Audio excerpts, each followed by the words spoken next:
introduce yourself to the camera? Yes, I'm Dan. I'm one of the events managers at Soup Kitchen in the Northern Quarter. How long have you been here in the Northern Quarter? Myself or the venue? Well, how long have you been here yourself? I've been here for a year, give or take a month or two.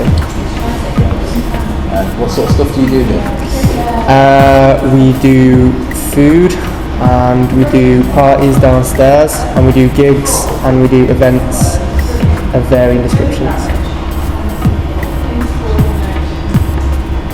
So how do you incorporate the variety of influences in your work? Variety of influences in my work? Like music and stuff like that?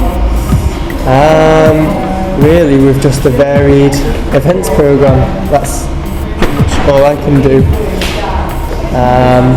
We try and book across a range of genres and different shows, and we incorporate art into what we do as well. And I think really that's pretty much the best way we can do that. Where are you from? I'm personally from the Peak District, a place called New Mills, between here and Sheffield. How did you end up in Manchester? I used to do parties here before I had the job, and I migrated to Manchester soon after I got the job. What most inspires you? Inspires what you do? Probably other clubs around the world, and how the Golden Poodle in Hamburg is a huge influence of a lot of the things that we do here, both their approach to art and programming. Do they have like a similar setup to what you have here? You could say that, yeah. A little bit smaller, but yeah, similar. What do you like most about your work? Essentially, amongst other things, I get paid to listen to music in a club, and you can't really beat that. What have been the best bits of your career so far, and the worst bits? Worst bits are the late nights, early mornings. Best bits include parties that we've done with people like Floating Points, and seeing some of the local resident DJs downstairs on the big sound system, which is always good.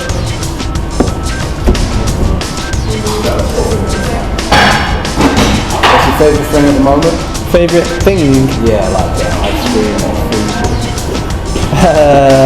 Favourite thing at the moment? Oh, that's an obscure question.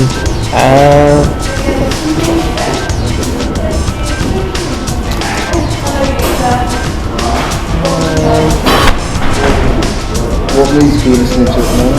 Anything particular? I'm listening to a lot of different stuff at the moment. I've just picked up a release on a friend's record label, Rough Cuts No. 9. Rough Cuts No. 9, and that's particularly great. That's what I've been listening to most recently.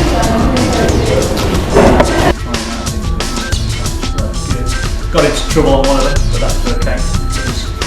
I happened to sell a load of portraits to National Portrait Gallery when I left college and stuff them for my degree show, and the only benefits of that in many ways my CV item, but one of the benefits of that is a guy I really didn't like the picture that I took because I've done a lot of post-production.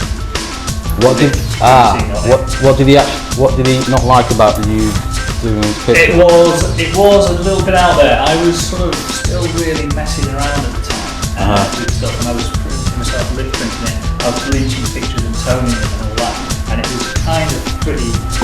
It wasn't bad actually, but he did my program. Cash machine, and I don't think he's got a kind of big creative background, let's say. So we looked at it and he just couldn't believe what the shot was, and he was getting on to the publishers about it and asking about where I'd come from and how that had come about. And I sent my CV, which at the top of it thought it was quite useful to have that cost from the National Portrait Gallery, and that settled it instantly then. Because he was sort of saying, who's this guy that you sent, what's his credentials? There you go, that's it. Okay. I'm just getting a bit of extra sound. I'll do some cutaways. Can I just put that in your front pocket? So it's like on camera. Yep. Hold that down.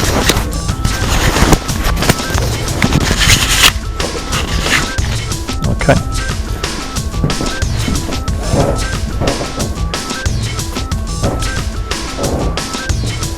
It's sounding really good.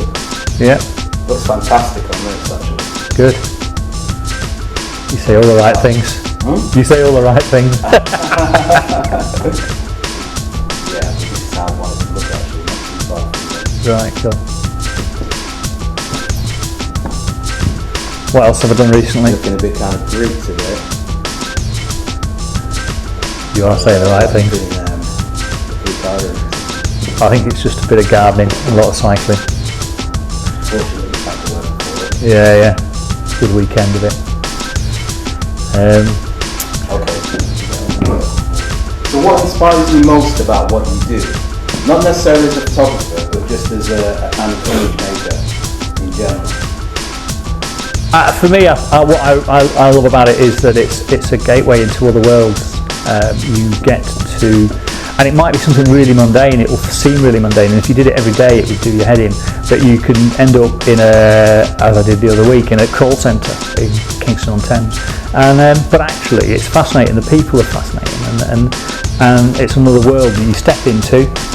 You've got a different insight than you would have if you worked there, or if you were running it, or any of those things, and you've got to get beneath the skin of it. And I like to sort of, what I like in those situations is finding glimpses into that world, and I've never found a better word than glimpses, because it sounds a bit trite really, but that's how I see it. You kind of, if you worked there, you'd get very used to seeing such and such are opposite you, behind a kind of silly gonk sound on the top of a monitor and all those sort of things. But I like finding those little parts of that world. And I like stepping in. So I'm really happy to be in anything from a call centre to a mine somewhere, photographing machinery or a place that makes widgets, whatever. I like that side of the industrial side of stuff as well. I like seeing new places and processes and things like that. So that's what it does for me in that way. And what I like about it photographically is that just revealing a little bit of that inner world that even people who are there don't necessarily notice. Those little moments that happen around even a fairly mundane office situation.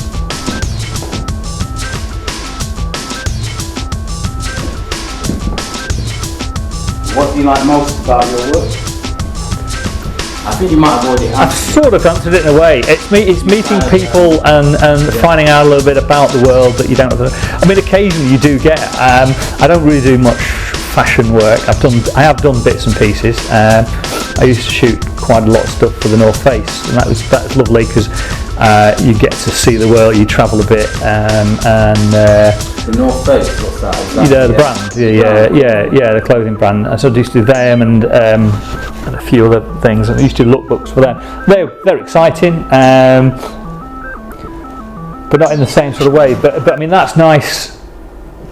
I mean, it's great that you get a job that gets you out and about in that sort of way. But actually, it's quite sort of stressful, because it's you've got packed days of doing stuff. It's not like having a holiday in Barcelona. You're working all the time. And it's not a great deal that's not a big part of what I do. But I like the excitement of the new, and I think that's where it comes back to the theatre stuff really. There's a real excitement when I first, because I'm not aware of what the set is. Quite often I don't necessarily know what a play is about. I'll usually go and try and see a technical rehearsal, which won't be in costume or anything like that. It won't be on the set. So I've got an idea about what the flow of action will be. Because when we shoot the production, it's run through. It's not stopping or anything like that. It's run through. So you're shooting it probably in the same way as you would if you were photographing a football match. I think it's very similar. You end up having to anticipate what the action will be. You're starting to get in the head of the the writer of the play, or certainly the director of the play, to sort of get a feel of what's going to happen when and where to make yourself there. Role exchanges in the round, so you've got to run around in circles literally to get to the right place to get the shot, which isn't always possible. But there's a real excitement about that, and a real buzz when you first walk in and you see the set for the first time. And it's probably like you would going to go and see it, except more so because you're going to have to work with it, and you're going to have to work around it, and you're going to have to start figuring out where things are going to fly in from above so they don't land on your head, and there's lots of stuff like that. And there's a real buzz about that. But it's actually quite similar in a way to the buzz you get from working into an engineering plant and seeing how they make, wheels for trains or whatever it is that they're there. It's a similar sort of thing. I suppose it's keeping a sort of wide-eyed enthusiasm for the world and what's around you. Sure.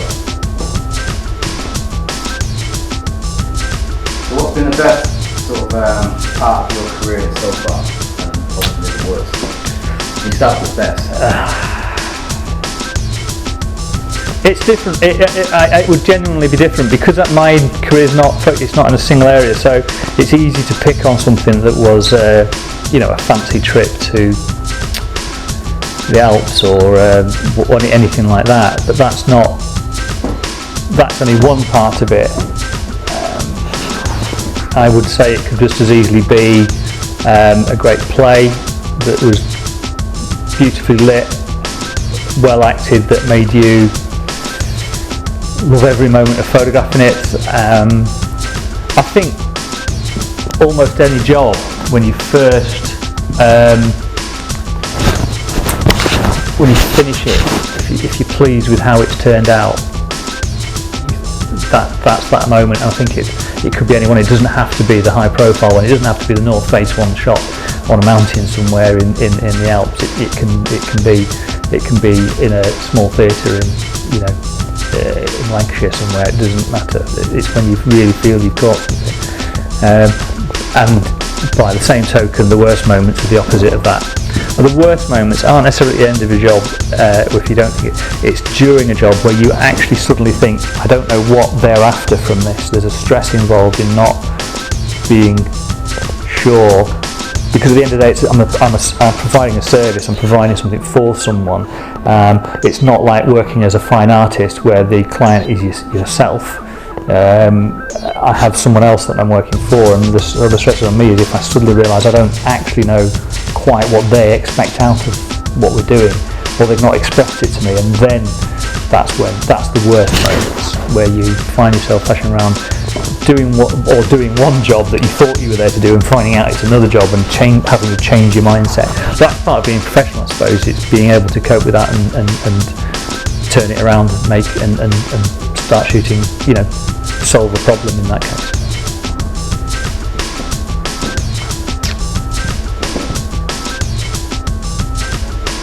What would you say were your plans for the future?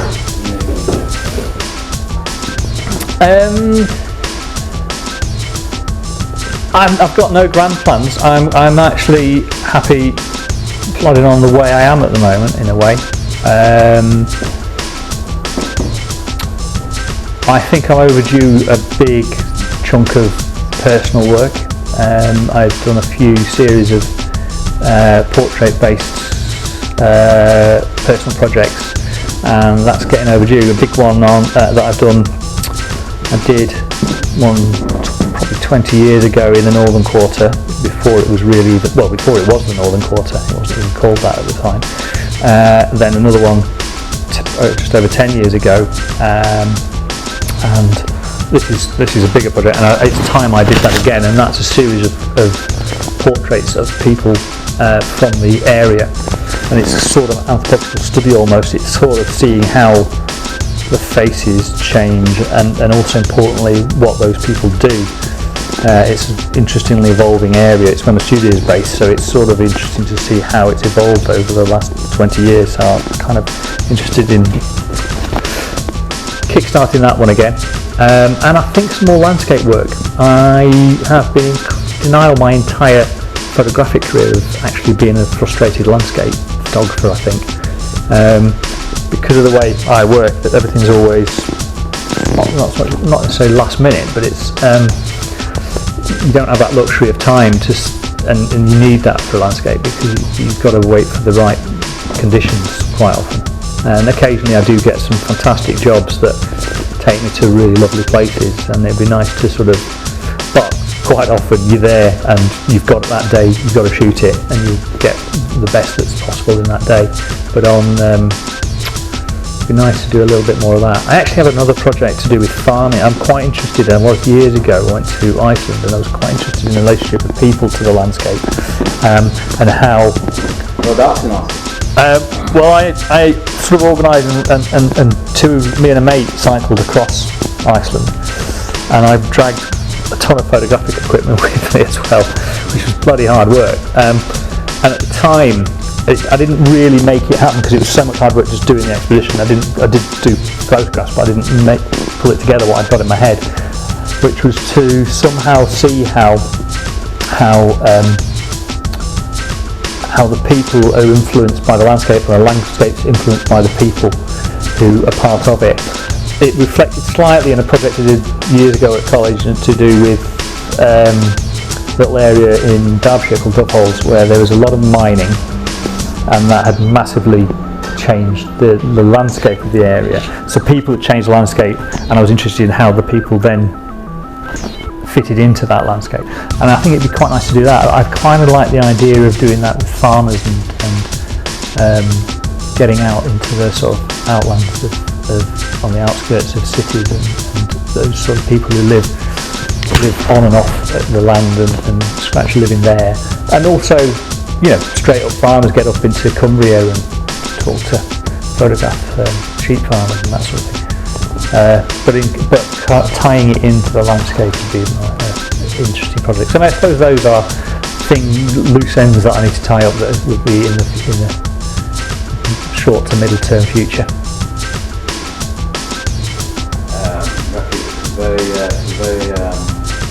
Very unusual landscape out there.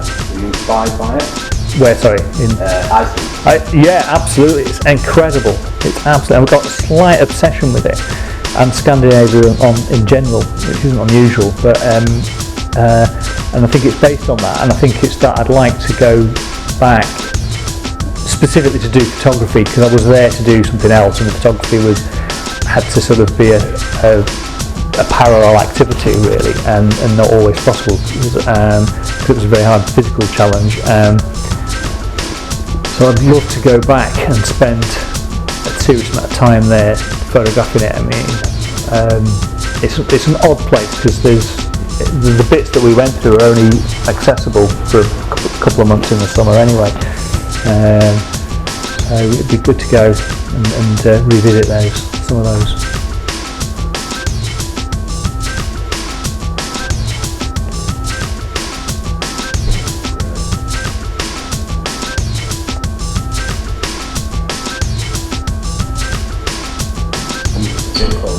Okay. Just to get a better sound.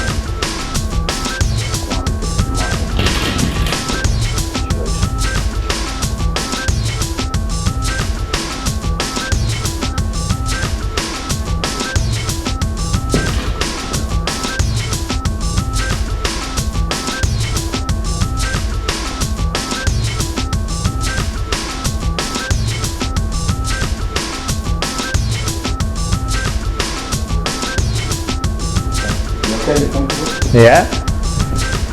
Great.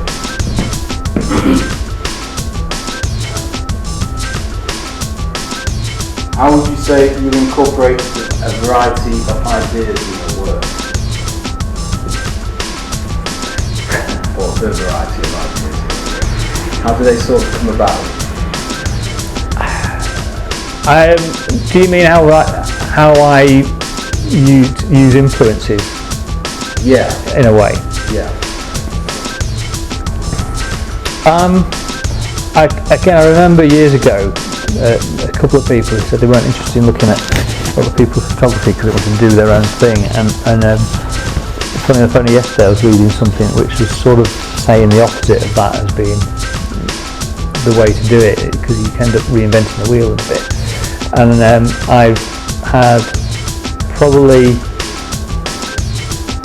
there's probably a short list of photographers who I found very inspiring, and it's quite useful. And I think that Northern Quarter People project was off the back of some of those ways of working, but moving it on. It's not really moving it on, it's still pictures of people, head and shoulders of people. There's nothing that new about it really.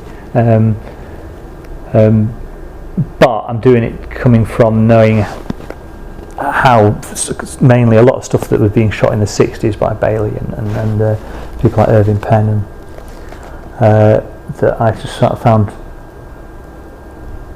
I wished I could do something remotely similar to. So I think it's more a case of using those influences but understanding where that's come from. You know, it's not just I happen to have this background, I happen to have, you know, that spot.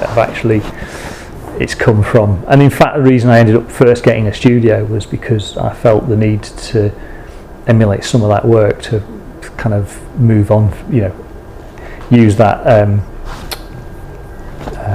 influence, and then I felt that the only way to do it was to have my own place to get people to come in and be photographed. Right. You know, Sure. And it's never been a hugely commercial decision having a studio. I don't shoot so much in it that it justifies the space in its own way. It was always there really. I mean, I need an office, I need somewhere to put my stuff, but a studio takes up considerably more space than that. It was more about having a space to explore ideas and mainly portrait work, so I can say to someone, you look great. I just did it with some skateboarders. You look great,